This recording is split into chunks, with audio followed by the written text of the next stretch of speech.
Toda a tecnologia digital que nos cerca, sabe? Do celular no bolso até os supercomputadores, tudo, absolutamente tudo, é construído com base em algumas regras. Regras incrivelmente simples. Nessa análise, vamos mergulhar fundo para entender como a lógica abstrata vira o silício que, literalmente, molda o nosso mundo.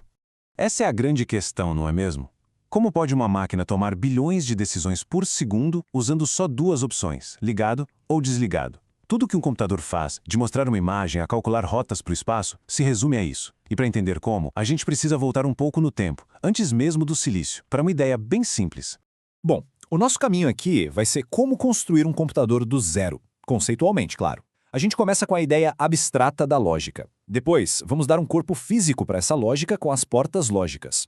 Aí, vamos juntar essas portas para fazer coisas úteis, adicionar a capacidade de lembrar das coisas e, no final, ver como tudo isso se encaixa na tecnologia que a gente usa hoje. Então, antes de qualquer chip, qualquer fio ou transistor, existe uma base matemática. É um conjunto de regras que define como as decisões são tomadas no nível mais fundamental de todos. E essa base é a álgebra booleana. Ela foi desenvolvida por um matemático inglês, George Boole, lá em 1854. O que ele fez foi criar um sistema onde a lógica podia ser tratada como matemática, usando apenas dois estados, verdadeiro ou falso, 1 ou 0. Simples assim. E o curioso é que, por quase 100 anos, essa foi uma teoria puramente matemática, sabe? O grande pulo do gato aconteceu em 1938, quando um cara chamado Claude Shannon percebeu que essa lógica de ligado e desligado era, na verdade, perfeita para descrever como os circuitos elétricos funcionavam. Essa conexão, bom, foi ela que deu o pontapé inicial para a revolução digital. E o mais incrível é que toda essa lógica superpoderosa se resume a só 3 operações bem simples.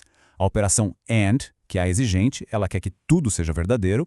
A OR, que é mais flexível, basta que pelo menos uma coisa seja verdadeira. E a NOT, que é a do contra, ela só inverte o valor. Com esses 3 tijolinhos, a gente constrói o edifício inteiro da computação. Certo, mas como é que a gente sai da matemática e vai para algo que, de fato, faz alguma coisa no mundo físico? A resposta para isso está nas portas lógicas. Uma porta lógica é basicamente a versão física de uma daquelas operações booleanas. É um circuitinho minúsculo, feito de transistores, que pega um ou mais sinais de entrada e, seguindo uma regra, tipo AND, OR ou NOT, gera um único sinal de saída. Além daquelas 3 básicas, a gente tem a NAND e a NOR. E aqui tem um fato bem interessante. Elas são o que chamamos de funcionalmente completas. Isso quer dizer que é possível construir qualquer circuito digital, não importa o quão complexo seja, usando apenas um tipo de porta, ou só NAND ou só NOR. É o máximo da simplicidade e da eficiência. Só para reforçar essa ideia, a porta AND é como um circuito em série, com 2 interruptores. A lâmpada só vai acender se os 2 estiverem ligados. Já a porta OR é como um circuito em paralelo. A lâmpada acende se um ou o outro ou os 2 interruptores estiverem ligados. Essa diferença é a base de toda tomada de decisão digital. Ok, portas lógicas sozinhas são como letras do alfabeto. São úteis, mas o poder delas é limitado. O verdadeiro poder aparece quando a gente começa a combinar essas letras para formar palavras e frases, ou seja, circuitos que fazem tarefas bem mais complexas. O primeiro tipo de circuito que a gente constrói é o circuito combinacional. A palavra-chave aqui é sem memória. A saída dele depende única e exclusivamente do que está entrando agora, nesse exato instante. Ele não tem a menor ideia do que aconteceu um nanosegundo atrás. E o que esses circuitos sem memória fazem, afinal? Bom, eles são os músculos do processador. Eles formam componentes como os multiplexadores, que basicamente escolhem qual dado vai passar, e os somadores, que, como o nome já entrega, fazem as contas. E por falar em somadores, como um circuito lida com uma conta como essa? Em binário, 1 mais 1 é igual a 2, que a gente representa como 10.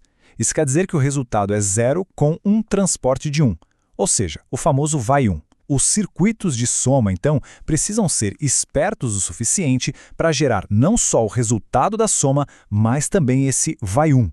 Até agora, os nossos circuitos só reagem. Eles não têm memória. Mas vamos combinar, um computador sem memória não serve para muita coisa. Então, o próximo passo fundamental é dar a esses circuitos a capacidade de se lembrar, de manter um estado.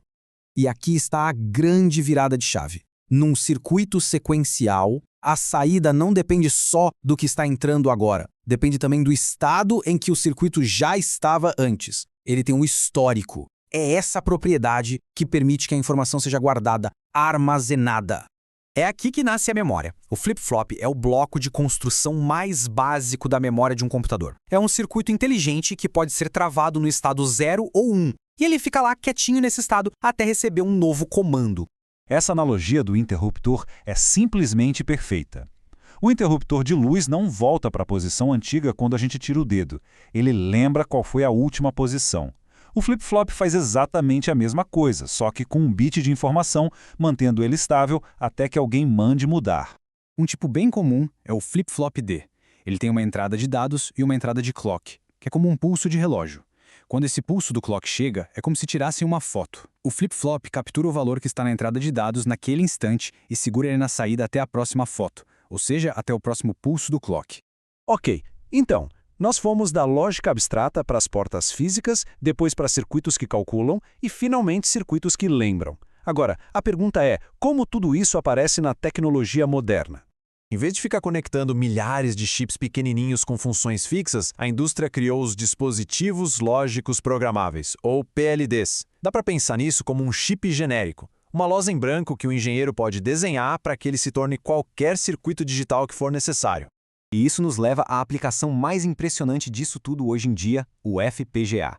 Imagine um chip que não é um circuito fixo, como uma CPU, mas sim um oceano de blocos lógicos e fios, todos desconectados. Usando um software, um projetista pode conectar tudo isso para criar, bem, qualquer circuito que ele consiga imaginar. É, de verdade, um kit de Lego de lógica digital em uma escala gigantesca.